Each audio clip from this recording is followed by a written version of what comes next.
pengen naik makom, berarti niat ilahi anta maksudinya nggak benar. Ya, sebenarnya mudah.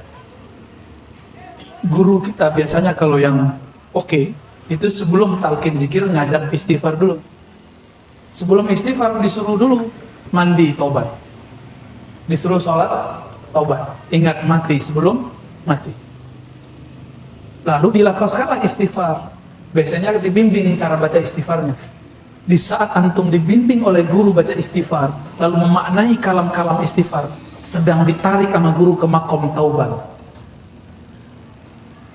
Tergantung nih tobatnya tobat apa, zahir atau batin. Maka makom tobat ini juga lapisannya banyak. Yang zahir ada 7, yang batin juga ada 7. Anggota kita yang besar kan 7, yang batin juga 7. Mulai dari syirik, sombong, sampai kepada ujub, hasad, iri, dengki. Itu diistighfarkan semua. Jika ada getarannya, berarti kita sudah masuk ke alam makomat taubah. Ya, dan itu beda-beda per masa. Setelah makom tobat ada namanya makom syukur, ada namanya makom sabar. Makom syukur itu dengan mengirim Fatihah kepada guru. Itu makom syukur. Di luar zikir kita sedekah kepada orang, memberi hadiah kepada guru. Sering-sering hadiah, kasih hadiah ke guru. Ya, kalau guru farhan, senang, maka makomat terbuka. Ya, karena makomat itu khazanah dalam dirinya, dia punya kunci-kunciannya. Kalau dia senang, dia akan doa, ya Rabb, tolong panggil muridmu ini, hambamu ini kepada. Kalau gurunya wali ya, kalau gurunya nggak wali nggak bisa. Tapi memberi aja udah cukup. Begitulah terus, ada makomat, makom syauq, makom mahabbah, itu ada makomnya semua. Itu yang diturunkan lewat kaifiat zikir. Cuma sayang, kaifiat tinggallah kaifiat zikir, tata cara jadi tata cara, tapi tidak tahu makomat yang tersimpan di dalamnya. Maka banyak orang jadi mursyid belum pantas jadi mursyid. Tapi karena gurunya udah pusing, aku mau mati, siapa lagi yang melanjutkan, aku udah ijazahin aja. Harapannya dia nanti menyempurnakan kemursyidannya kepada mursyid yang lain. Ini baru bergelar mursyid 1, udah gak mau berguru sama yang lain. Padahal di ijazah itu diwasiatkan untuk menghormati ahli fikih, ahli Quran, ngaji kepada ulama. Baru dapat ijazah, baru dapat gelar khalifah, udah gak mau ngaji sama orang. Berarti berkhianat kepada ijazahnya. Makanya la yubarak alaihi, tidak diberkahi. Ya, baca tuh ijazahnya para mursyid. Ya, ijazahnya apa? Kalau di Naqsyabandiyah itu jelas. Ya, di Qadiriyah jelas, di Syaziliyah jelas. Ada ijazahnya. Ya. Baik, lanjut. Saya jawab pakai Quran ya, bukan pakai pendapat saya. Surat Shad, surat Al-Hijr, surat As-Sajdah. Menyebutkan apa? Nanti nomornya akan saya sebutkan semua ya. Silakan dilihat sendiri. Surat Shad 71, 72, 73, itu bahas ini. Apa kata Allah? Begitu juga Al-Hijr, begitu juga As-Sajdah.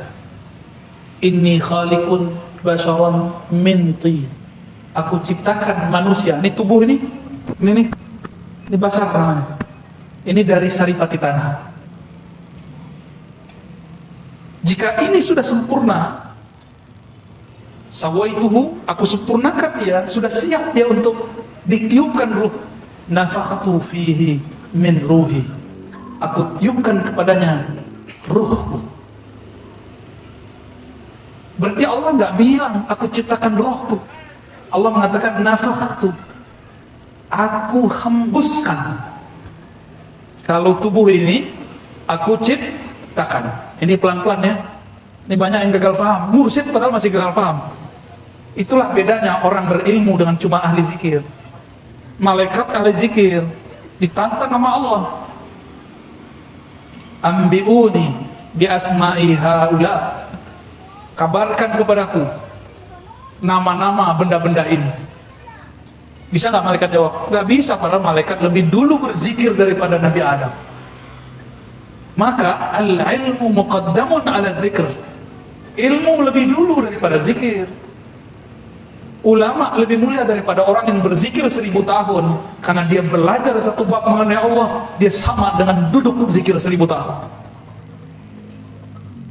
Kalau enggak nanti malah debat lagi, keras lagi hatinya. Coba baca aja ayatnya. Inni khaliqun, sungguh, Allah pakai sungguh, masih dibudek, masih ada debat. Banyak orang debat di luar sana. Aku ciptakan manusia, min, jelas minnya, min tin, tanah. Tapi giliran roh, nafakhtu, aku tiupkan. Jadi sebenarnya gak usah nanya. Maka yang bertanya roh itu dicipta atau tidak, sebenarnya itu pertanyaan tidak sunnah. Itu pertanyaan bid'ah.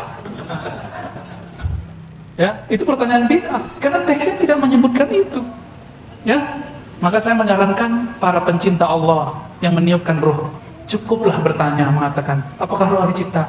Antum menjadi orang alim ngomong gitu, malah jadi miring kan? Ntar salah-salah paham, dikira di dalam diri kita ada Allah, kan gawat. Aku hembuskan, kalau saya menghembuskan sesuatu ke dalam plastik, saya pindah gak ke dalam plastik? Allah menghembuskan rohnya, min ini bisa dari, bisa sebagian, dua-duanya ada sir di situ. Bukan ini litabait, bukan ini belah dua terus pindah, bukan. Itu gagal paham, gak ngerti bahasa Arab namanya, ngaji bahasa Arab lagi, ya. Nausorok, kalau nggak jadi sarap. Ketika Allah menghembuskan, bukan berarti Allah pindah ke dalam kita, cuma masuk hembusannya. Mudah bagi Allah itu.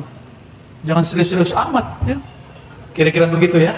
Jadi bid'ah menanyakan ruh itu makhluk. Tapi bid'ah kan banyak bagiannya. Ada bid'ah hasanah apa saya? Kapan dia jadi hasanah kepada saya atau ada lagi pembahasannya? Tanya ke Ustaz Thohir nanti ya. Kelas orang silat nggak berguru sama tengkar. Sama orang silat berguru. Cakepan mana jurusnya? Imam Abu Al-Daqqal ngomong, zikrullah itu senjatanya orang beriman, murid. Senjata harus dilatihkan ya? Harus dilatihkan. Ada gurunya, ada mentornya, ada murabbinya. Masa untuk fisik guru silatnya ada, untuk fitness biar badannya kekar, six pack. Tahu six pack, Bu? Bapak-bapak ini sudah lewat badannya. Six packnya dari samping, belundung mulutnya udah. Jika tubuh fisik harus dilatih. Ada orang latihan fitness tanpa guru, tanpa trainer, gimana? Keseleo nggak badannya? Sakit-sakit? Kita sama guru aja sakit-sakit, apalagi gak sama guru. Itulah sebabnya kenapa ada orang gila berzikir. Dia berguru, tapi yang dia amalkan bukan yang dia pelajari. Tunggu aja kayak begini. Tunggu aja, ya. Itu orang pengkhianat kepada gurunya. Gurunya bilang amalkan ini nak, yang diamalkan yang lain. Ya. Nggak percaya sama guru, syak kepada syekhnya. Baik, sudah jam 3 ya. Mari kita tutup kajian ini, kita lanjut nanti malam ya.